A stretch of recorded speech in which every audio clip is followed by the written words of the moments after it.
America, जिसे दुनिया का सबसे शक्तिशाली मुल्क माना जाता है, जिसकी फौज और हथियार कहीं भी तबाही मचा सकते हैं, किसी भी मुल्क को सरेंडर करने पर मजबूर कर सकते हैं, मगर आज की तारीख में उसी अमेरिका के राष्ट्रपति खुद को मजबूर और बेबस समझ रहे हैं। और जानते हैं इसके पीछे की वजह क्या है? ईरान के आक्रामक तेवर। दरअसल हॉर्मुज़ स्ट्रेट को ईरान से कब्जे से छुड़ाने के लिए ट्रंप ने दुनिया के कई देशों से अपील की, जंग में उतरने की, हॉर्मुज़ स्ट्रेट में सेना भेजने की, लेकिन हर किसी ने ट्रंप को इनकार कर दिया। नेटो तक ने ट्रंप को गच्चा दे दिया। लेकिन ट्रंप के साथ आखिर ऐसा क्यों किया गया? देखिए। यूएस प्रेसिडेंट ट्रंप, जिन्होंने न सिर्फ ईरान को तहस नहस करने की धमकी दी, बल्कि दुनिया के नक्शे से ईरान का वजूद मिटाने की वार्निंग दी, लेकिन आज की तारीख में वही ट्रंप छटपटा रहे हैं। कैमरों के सामने दुनिया के तमाम देशों से मदद की गुहार लगा रहे हैं ताकि ईरान के खिलाफ मोर्चाबंदी की जा सके, हॉर्मुज़ स्ट्रेट को ईरान के कब्जे से छुड़ाया जा सके। मगर ट्रंप के तमाम उम्मीदों पर अमेरिका के सहयोगियों ने ही पानी फेर दिया। ईरान के खिलाफ जंग में ट्रंप को अकेला छोड़ दिया।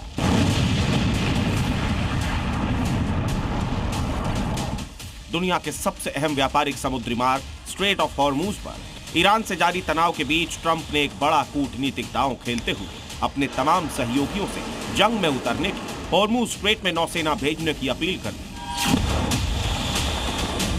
और इसके लिए ट्रंप ने जापान, दक्षिण कोरिया और ऑस्ट्रेलिया से बात की। यहां तक कि ट्रंप ने चीन से नेवी भेजने की अपील की। ट्रंप ने नेटो देशों से भी सैन्य मदद की गुहार लगाई। ट्रंप का तर्क था कि जिन देशों का तेल और व्यापार हॉर्मुज़ स्ट्रेट से गुजरता है, वो इसकी सुरक्षा की जिम्मेदारी उठाते हुए जंग में अमेरिका का साथ दे, ईरान के खिलाफ कंधे से कंधा मिलाकर खड़े रहे। मगर हैरान करने वाली बात यह है कि ट्रंप ने जिन जिन देशों से मदद की गुहार लगाई, करीब करीब हर देश ने ट्रंप की अपील को ठुकरा दिया। जापान ने हॉर्मुज़ स्ट्रेट में नौसेना भेजने से इनकार कर दिया। ऑस्ट्रेलिया ने भी प्रेसिडेंट ट्रंप की मांग को ठुकरा दिया।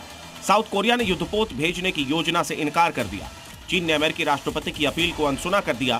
फ्रांस और कनाडा ने तो हॉर्मुज़ में सेना भेजने पर असहमति जताई। वहीं नेटो देश भी ट्रंप से किनारा करते नजर आए। चीन ने ट्रंप की अपील को अनसुना क्यों किया, ये शायद बताने की जरूरत नहीं, क्योंकि चीन का 90% ऑयल हॉर्मुज़ स्ट्रेट से आता है। अमेरिकी प्रतिबंधों के बावजूद चीन ईरान से तेल आयात करता है। ऐसे में वो अमेरिका का साथ देगा, ये कतई संभव नहीं लगता।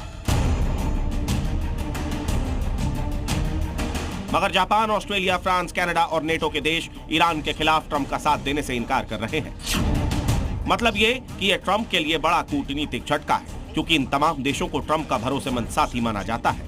ये हर मसले पर अमेरिका के साथ खड़े होते हैं। तो फिर ऐसा क्या हुआ जो ईरान के खिलाफ ट्रंप में तमाम सहयोगी बिखर चुके हैं? इसकी वजह है ट्रंप की अमेरिका फर्स्ट वाली रणनीति।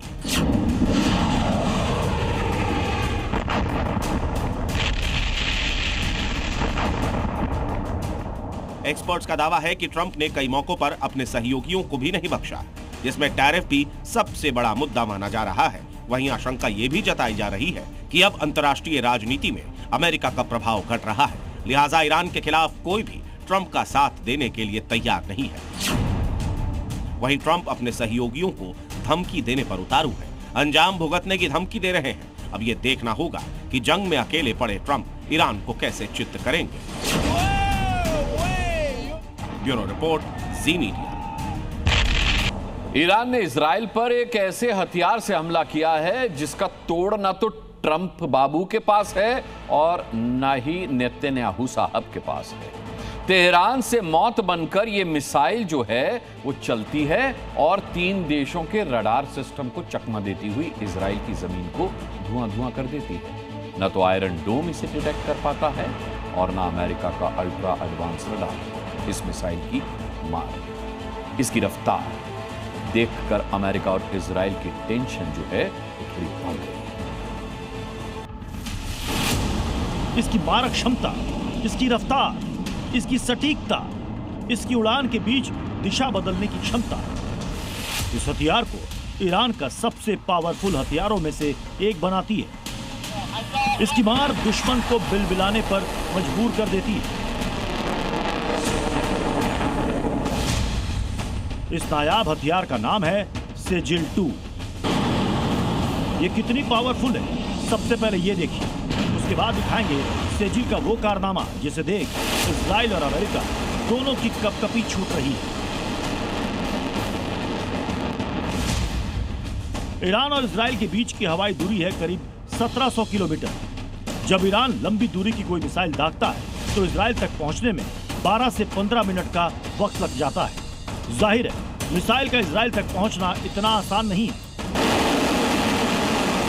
ईरान की मिसाइल इजराइल तक पहुंचने से पहले एडवांस डिफेंस सिस्टम और अभेद्य पांडव चक्रव्यूह में एंट्री करती है। जैसे महाभारत में चक्रव्यूह की 7 परतें थी, वैसे इजराइल की ओर बढ़ती हर मिसाइल को आसमान में 5 ऐसी घातक रुकावटों से टकराना पड़ता है जहां चूक की कोई गुंजाइश नहीं होती। लेकिन सेजिल ने इजराइल के पांडव चक्रव्यूह को भी शत विक्षत कर दिया।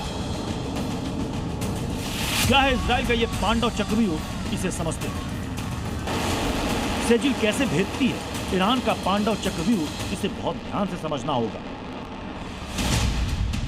अमेरिकी सैटेलाइट और रडार सेजिल को रोकने में नाकाम। इराक, जॉर्डन और सीरिया का एयर स्पेस सेजिल को रोकने में नाकाम। इजराइल का एरो 3 डिफेंस सिस्टम सेजिल को रोकने में नाकाम। इजरायली फाइटर जेट सेजिल को रोकने में नाकाम। आयरन डोम की अंतिम दीवार सेजिल को रोकने में नाकाम। मतलब सेजिल जब फायर होती है, रास्ते में दुश्मन की खड़ी हर दीवार को कच्चा दे जाती है। ये पहली बार है जब ईरान ने हमलों में ठोस ईंधन वाली सेजिल मिसाइलों का इस्तेमाल किया। इस हमले में ईरान ने इजराइल के प्रशासनिक और सैन्य ठिकानों को निशाना बनाया है। अब तक ईरान ने खुर्रमशहर, खैबर शिकर, काद्र और इमाद जैसी मिसाइलें ही महायुद्ध में इस्तेमाल की थी, लेकिन अब जाकर सेजिल उतारा है। ईरान की मध्यम दूरी की बैलिस्टिक मिसाइल सेजिल 2 चरणों वाली ठोस ईंधन से ऑपरेट होने वाली मिसाइल है। ठोस ईंधन वाली सेजिल मिसाइलों को बहुत कम समय में लॉन्च किया जा सकता है, जिससे दुश्मन को संभलने का मौका नहीं मिलता। सेजिल की मारक क्षमता लगभग 2000 किलोमीटर तक मानी जाती है। यह लगभग 700 किलोग्राम तक का पेलोड ले जाने में सक्षम है। सेजिल मैक 4 से मैक 5 की रफ्तार से अटैक करने में कैपेबल है। इसकी सबसे खास विशेषता ऊंचाई पर दिशा बदलने की क्षमता है। ऊंचाई पर पैंतरेबाजी की क्षमता के कारण इसे डांसिंग मिसाइल उपनाम दिया गया है। ईरान ने सेजिल जैसी मिसाइल आनन फानन में तैयार नहीं की है। सेजिल के विकास पर काम 1990 के दशक की शुरुआत में शुरू हुआ था और अब सेजिल इजराइल पर कहर बरपा रही है। दुनिया के कई एक्सपर्ट ये मानते हैं कि ईरान के पास कुल मिसाइलों की संख्या 3000 के आसपास हो सकती है, लेकिन उनमें सेजिल 2 कितनी है अंदाजा लगा पाना बहुत मुश्किल है। लेकिन जमीन पर ईरान की मिसाइलें जो विध्वंस मचा रही हैं, उससे लगता है कि ईरान का मिसाइल भंडार अभी भी भरा पूरा है। और ये नेतन्याहू प्लस ट्रंप दोनों को टेंशन में डालने वाला है। अमेरिका अब ईरान को हार्ट अटैक देने की तैयारी में है। ट्रंप उस जगह पर सबसे भीषण प्रहार करने वाले हैं जिसे ईरान का दिल कहा जाता है। ट्रंप को यकीन है कि अगर इस मिशन में वो कामयाब हो गए तो खलीफा की हार तय है। लेकिन आखिर कहां है ईरान का दिल और ट्रंप वहीं पर क्यों हमला करना चाहते हैं, ये रिपोर्ट बताइए। ईरान के लाइफलाइन को काटने की तैयारी में ट्रंप। ईरान को हार्ट अटैक देने की तैयारी में ट्रंप।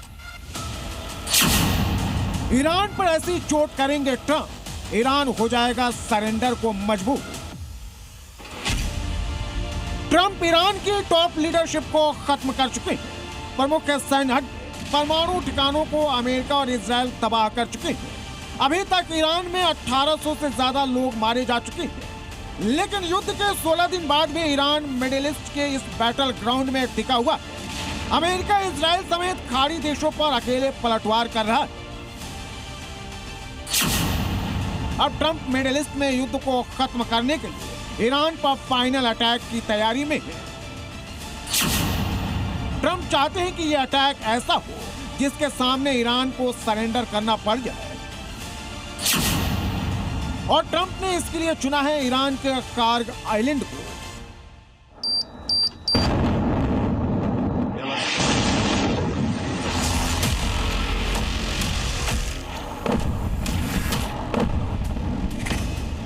फारस के खाड़ी में ईरान का खार्ग द्वीप है, रणनीतिक और आर्थिक तौर पर ईरान के लिए काफी अहम है और ट्रंप इसी खार्ग आइलैंड पर कब्जा करने की प्लानिंग बना रहे हैं। ट्रंप ग्राउंड ऑपरेशन कर खार्ग आइलैंड को ईरान से छीनने वाले हैं। खार्ग आइलैंड को ईरान का हार्ट कहा जाता है। खार्ग आइलैंड से ही ईरान पूरी दुनिया में 90% तेल की सप्लाई करता है और खार्ग पर कब्जे का मतलब कि ईरान में तेल पर कब्जा, ईरान की तेल सप्लाई पर पूरी तरह से रोक। ईरान की इकोनॉमी खार्ग आइलैंड से ही चलती है और यही कारण है कि ट्रंप ईरान के दिल पर कब्जे की तैयारी में है। अमेरिका ईरान के खार्ग आइलैंड पर एक राउंड बम और मिसाइल बरसा चुका है। खार्ग द्वीप पर मौजूद सैन्य अड्डे को अमेरिका मिट्टी में मिला चुका है।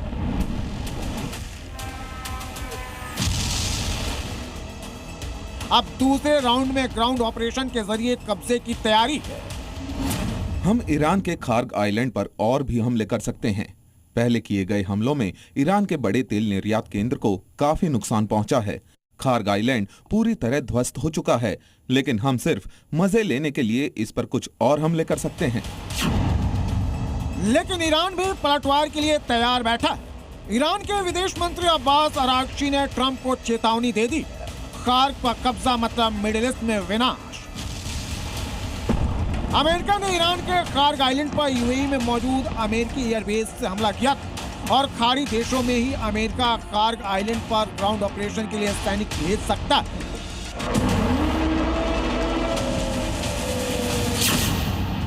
खार्ग आइलैंड पर ईरान के सैन्य अड्डे के साथ तेल डिप, रिफाइनरी और कार्गो जहाजों के लिए डॉक भी है। ईरान 90% तेल यहीं से पूरी दुनिया में सप्लाई करता है। पूरे ईरान से पाइपलाइन के जरिए तेल को खार्ग आइलैंड पर पहुंचाया जाता है, फिर यहां मौजूद तेल डिपो में स्टोर किया जाता है। इसके बाद यहां से टैंकर में भरकर दूसरे देशों में भेजा जाता है। खार्ग आइलैंड पर करीब 50 तेल डिपो, प्रत्येक टैंक में 10 लाख बैरल तेल का भंडारण किया जा सकता है। खार्ग आइलैंड पर 3 करोड़ बैरल क्रूड ऑयल के भंडारण की क्षमता है। खार्ग आइलैंड से ईरान रोजाना 15 lakh barrel crude oil supply करता है। लेकिन ग्राउंड ऑपरेशन के लिए खार्ग आइलैंड तक पहुंचना अमेरिका के लिए आसान नहीं। अमेरिकी सेना होर्मुज को क्रॉस नहीं कर पा रही है, तो सोचिए ईरान उन्हें खार्ग आइलैंड तक कैसे जाने देगा। खार्ग आइलैंड ईरान के तट से 26 किलोमीटर दूर है, जबकि होर्मुज से 483 किलोमीटर। खार्ग द्वीप ईरान के लिए कमाई का द्वीप और ट्रंप इस पर कब्जा कर ईरान को कंगाल करना चाहते हैं ताकि ईरान सरेंडर कर। Bureau report, semi. Middle east में जारी जंग के बीच ईरान के बुरका ब्रिगेड की एंट्री हुई है। जी हां, जो ईरान की सड़कों पर AK-47 लहराते हुए घूम रहे हैं। खलीफा की बुरका ब्रिगेड को लेकर दावा किया जा रहा है कि वो इसे ईरानी सेना, अमेरिका और इजराइल के खिलाफ जमीनी जंग में इस्तेमाल करेगी। ऐसे में सवाल है कि आखिर ये बुरका वाली लेडी कमांडोज कौन हैं, कितनी घातक हैं और कैसे ग्राउंड ऑपरेशन को अंजाम देती हैं। आप खुद देखिए। अब मिडिल ईस्ट की जंग में IRGC के लड़ाके बारूद बरसा रहे थे। इजराइल समेत तमाम मुस्लिम देशों पर मिसाइल ड्रोन की बौछार कर रहे थे। लेकिन अब अमेरिका इजराइल के खिलाफ जंग में खलीफा की बुरका ब्रिगेड उतर चुकी है, वो भी हाथों में AK-47 लेकर। सोशल मीडिया पर वायरल ये वीडियो ईरान का बताया जा रहा है।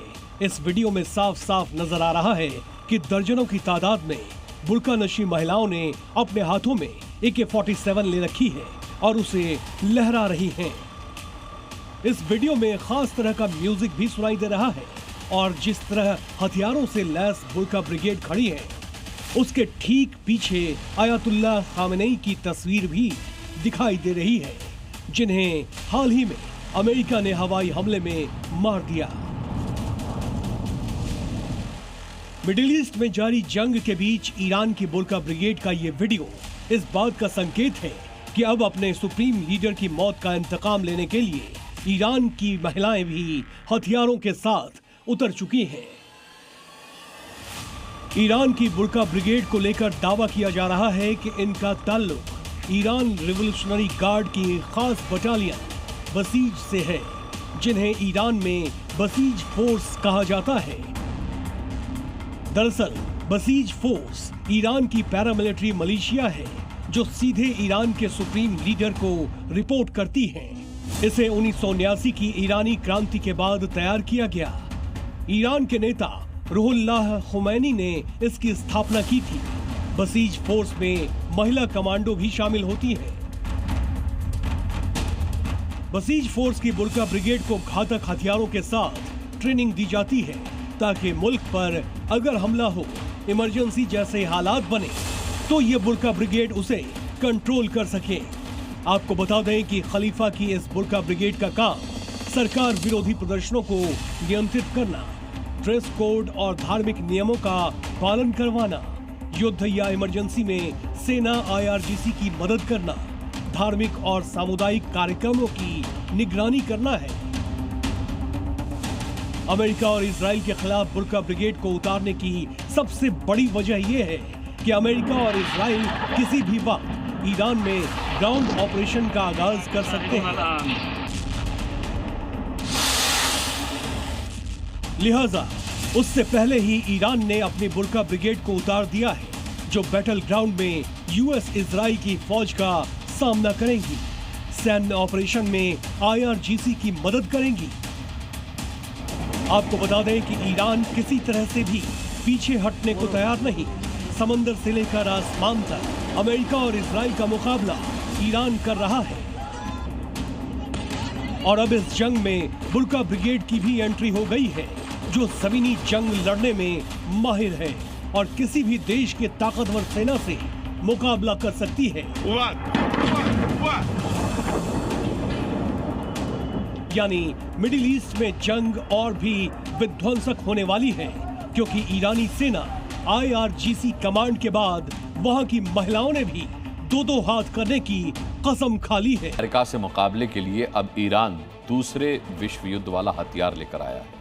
ये कितना घातक है, इसका अंदाजा आप इसी से लगा सकते हैं कि इसके इस्तेमाल ने पहले ही दिन अमेरिका के 10 सैनिकों की जान ले ली।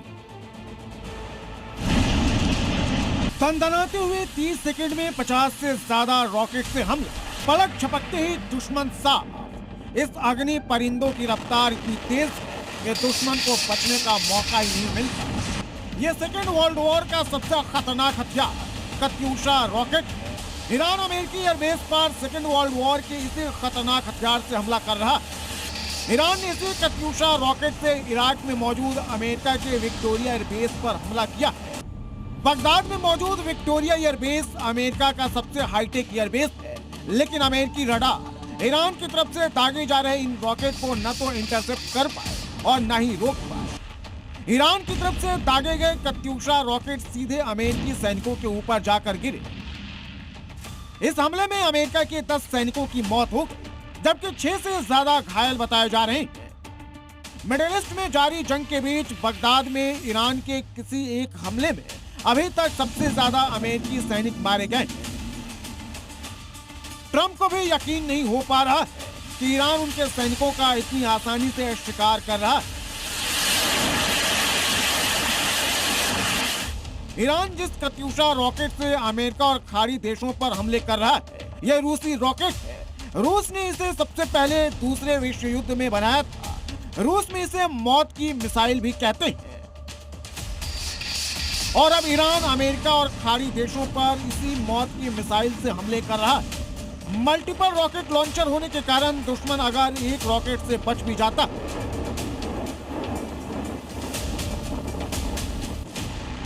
तो इसके पीछे से आ रहा दूसरा रॉकेट दुश्मन के चिथड़े उड़ा देता। कत्यूशा रॉकेट के कई वेरिएंट, हर वेरिएंट का अलग अलग वजन और कैलिबर होता है। 82 मिलीमीटर से लेकर 300 मिलीमीटर तक के 8 वेरिएंट्स हैं और इनका वजन होता है 640 ग्राम से लेकर 28.9 किलोग्राम तक। कत्यूशा रॉकेट इतना खतरनाक है कि इसके इस्तेमाल से जंग के नतीजे बदल जाते हैं। 1941 से ये रॉकेट बनाया जा रहा। अब तक 1 लाख से ज्यादा रॉकेट बन चुके हैं। इसकी रेंज 3 से 12 किलोमीटर। इसे PM-13 भी कहते हैं। खास बात यह है कि इसे truck, tractor, tank, boat, car, यहां तक कि ट्राइपॉड से भी लॉन्च किया जा सकता है। और इसकी यही खासियत इसे युद्ध के मैदान में सबसे ज्यादा घातक बना देती है। और ईरान कत्यूशा रॉकेट से ही समंदर से लेकर जमीन तक गदर मचाए हुए दुश्मन के ठिकानों को मिट्टी में मिला रहा। अमेरिका, इजराइल और खाड़ी देशों के नाक में दम कर दिया। ब्यूरो रिपोर्ट, ज़ी मीडिया। युद्ध में सबको घाटा नहीं होता। मौका देखकर चौका मारने वालों को फायदे भी होते हैं और इसकी तस्वीर भी दिखती है। जैसे इस वक्त चीन को ईरान युद्ध में दिख रही है। ताइवान को हड़पने का मौका। चीन के लड़ाकू विमान ताइवान के एयर जोन में घुसकर उसे डरा रहे हैं। हालांकि ये पहली बार नहीं हो रहा है, लेकिन ताइवान का मददगार अमेरिका जिस तरह से ईरान युद्ध में फंसा हुआ है, चीन को लगता है कि यही वक्त है जब वो ताइवान को खुद में मिला ले। आसमान में हाहाकार मचाते ये चीन के फाइटर जेट्स हैं, जो ताइवान की सीमा के पास अपनी ताकत का प्रदर्शन कर रहे हैं। यही वो जहाज हैं जो ताइवान की हवाई सीमा रेखा में घुसकर उन पर कब्जा करने की खुली चेतावनी दे रहे हैं। चीन के इन्हीं जहाजों को देखकर लग रहा है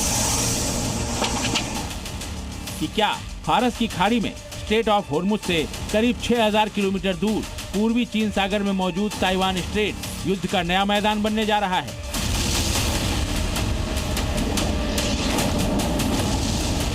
क्या ईरान, इजराइल, अमेरिका महायुद्ध के बीच शी जिनपिंग ने प्लान ताइवान को एक्टिवेट कर दिया है? क्या शी जिनपिंग को ताइवान को चीन में मिलाने का यही मौका मुफीद लग रहा है? जब अमेरिका ईरान युद्ध में फंसा हो तब ताइवान पर हमला बोल दिया जाए। इन सारे सवालों का जवाब आपको डिटेल में दिखाएंगे। उसके पहले चीन के जहाजों का ताइवान पर मंडराने के बाद ताइवान का स्टैंड जान लीजिए। ताइवान का कहना है कि चीन लगातार ग्रे जोन रणनीति अपनाकर दबाव बना रहा है। इस रणनीति में बार बार सैन्य विमान भेजना, नौसैनिक गश्त बढ़ाना, एयर डिफेंस जोन में घुसपैठ करना शामिल है, ताकि बिना सीधे युद्ध के ताइवान की सैन्य क्षमता और मनोबल पर दबाव बनाया जा सके। ताइवान की इस थ्योरी से अलग दुनिया के कई एक्सपर्ट्स का मानना है कि ईरान युद्ध के दौरान 13-14 दिनों तक खामोश रहने के बाद चीन का ताइवान के आकाश पर लड़ाकू विमान उड़ाना सिर्फ दबाव नहीं बल्कि असली खतरा है। चीन ताइवान पर लंबे वक्त से हमले की तैयारी कर रहा है।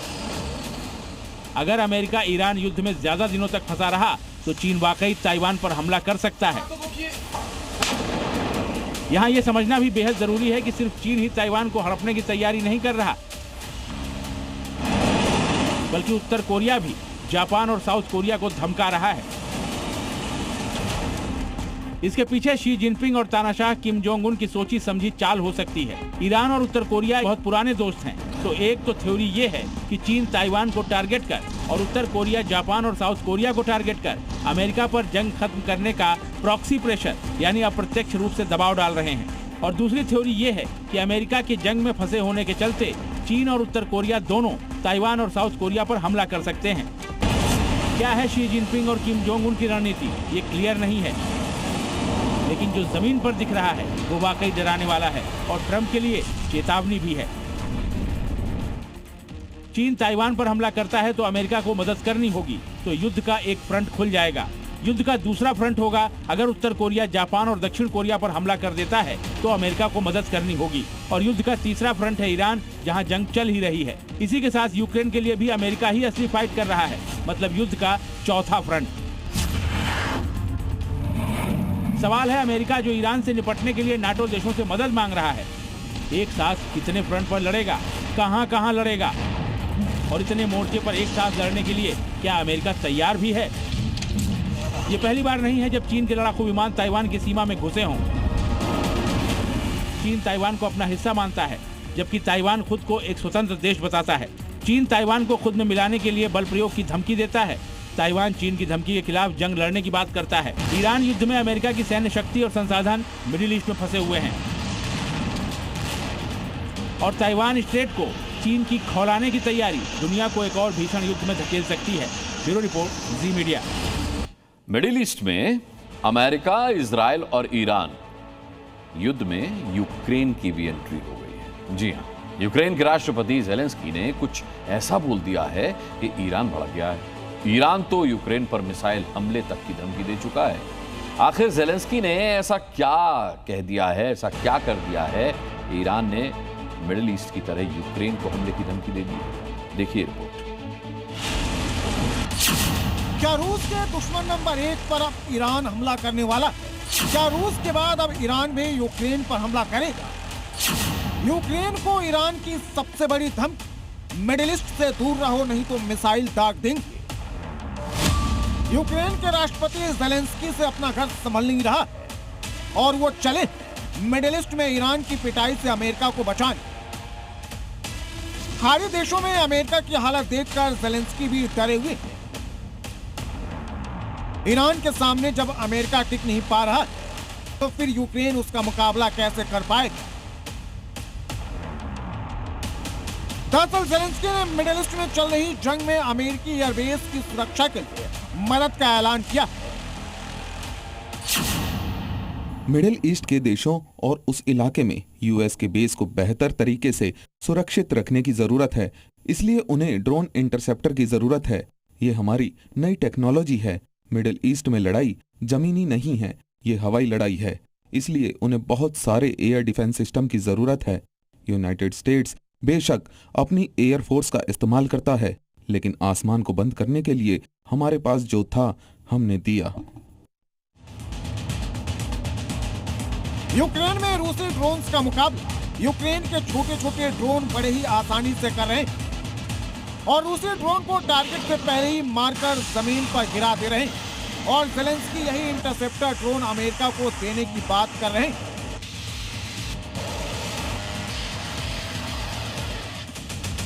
लेकिन इंटरसेप्टर ड्रोन देने के बदले ज़ेलेंस्की ने एक बड़ी शर्त रख दी। ज़ेलेंस्की अमेरिका को इंटरसेप्टर ड्रोन देकर मदद करना तो चाहते हैं, लेकिन बदले में अमेरिका से सबसे हाईटेक डिफेंस सिस्टम पैट्रियट चाहते हैं ताकि रूसी मिसाइलों को हवा में ही मार गिराया जाए। लेकिन ज़ेलेंस्की का ये दांव उन्हें भारी पड़ सकता। पहले से ही ज़ेलेंस्की एक युद्ध लड़ रहे हैं और अब मिडिल ईस्ट की जंग में भी उनके फंसने की नौबत आती दिख रही।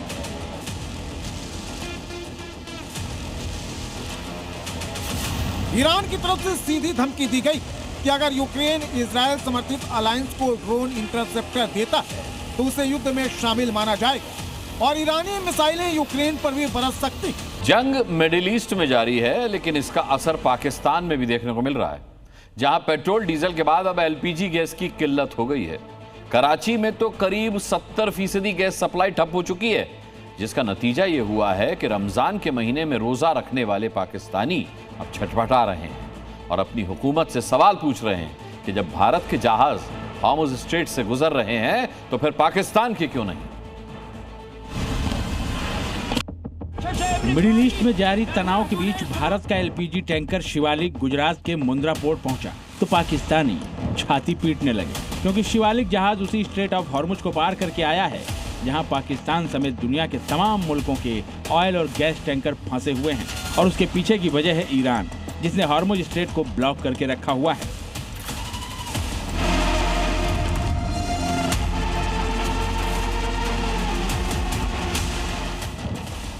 माह रमजान में जो युद्ध छिड़ा है उसने पाकिस्तान की नींद उड़ा दी है, क्योंकि पाकिस्तान तो ठहरा अमेरिका का पिछलग्गू।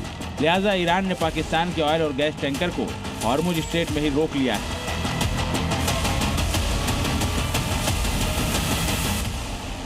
जिसके चलते पाकिस्तान भारी गैस संकट से जूझ रहा है। पाकिस्तान में तो पेट्रोल डीजल पर भी कोहराम मचा है।